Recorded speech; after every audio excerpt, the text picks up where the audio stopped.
ते माण्हू जा अल्लाह जैसा तुझी थींदी शादी वो करे वे मुझी बर्बादी के गमन में दस गुलाम हुसैन चवे। दोस्तों ने फरमाइश लिखी आहे अल्लाह जो रोस्तमानी इम्तियाज़ अली नंढड़ो ऐं एजाज़ अली नंढड़ो ऐं रब ॾिनो ख़ासि केली ऐं फैज़ मोहम्मद सिपाही छाछे खां जेको मुंहिंजो पुटु आहे ॾिसी आशिक़ वीचारो पंहिंजे महबूब खे ॾिसी चए पिया मुंहिंजा महबूब भाग त उन माण्हू जा आहिनि जंहिंसां तुंहिंजी शादी थींदी। ॾिसी रही सावण खां चेयरमैन जींदा खां छा पियो चवे भाग भला जे माण्हू जा ए जैसा शादी तुझी थींदी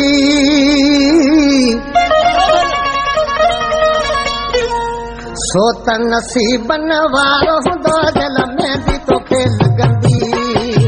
भाग भला जे माण्हू जा जैसा शादी तुझी थींदी सो त नसीबन वारो हूंदो दिल में बि तोखे लॻंदी। सभु माण्हू मिठा तुंहिंजे सिर जे लाइ हिते सिकनि था हिकु आऊं त कयो कई मरनि था जग शहर असांजो वींद छॾे हर दिलि तो लारूंदी सो त नसीबन वारो हूंदो दिल में बि तोखे लॻंदी सो त नसीबन वारो हूंदो दिल में बि तोखे लॻंदी।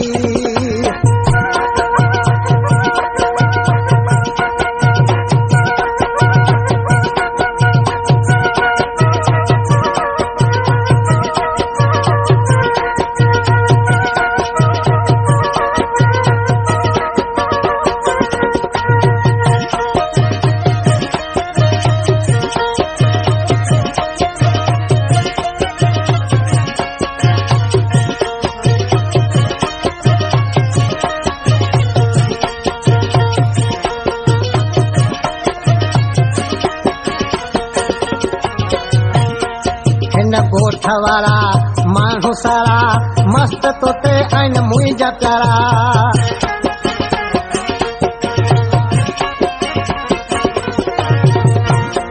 हिन ॻोठ वारा माण्हू सारा मस्त तोते आहिनि मुंहिंजा प्यारा जंहिं बि घटीअ मां तूं मटी गस झलनि था तुंहिंजो वीचारा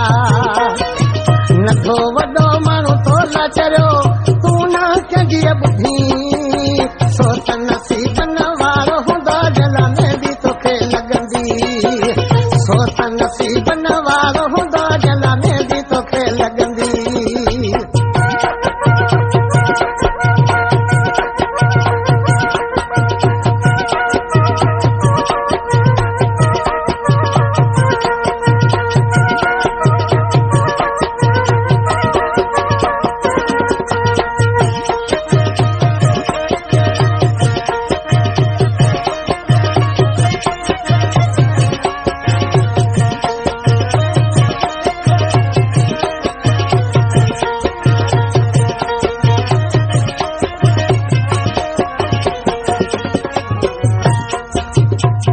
दुनिया सां बधल नाया मूं सां रख तूं मिठड़ा यारी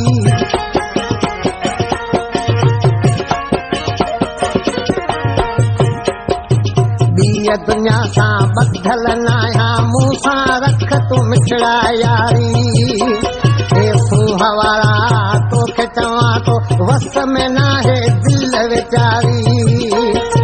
हिकु दफ़ो जे मूं सां मिली चरी दिल पई दुआऊं कंदी सो त नसीबन वारो हूंदो दिल में बि तोखे लॻंदी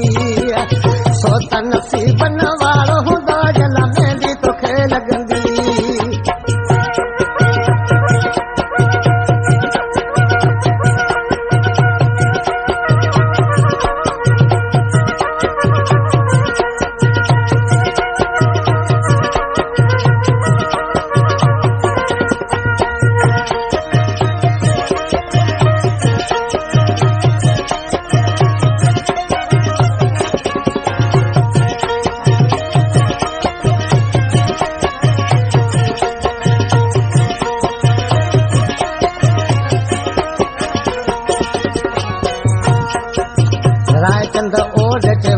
हले हा शादी बि तोसां आऊं कयां हा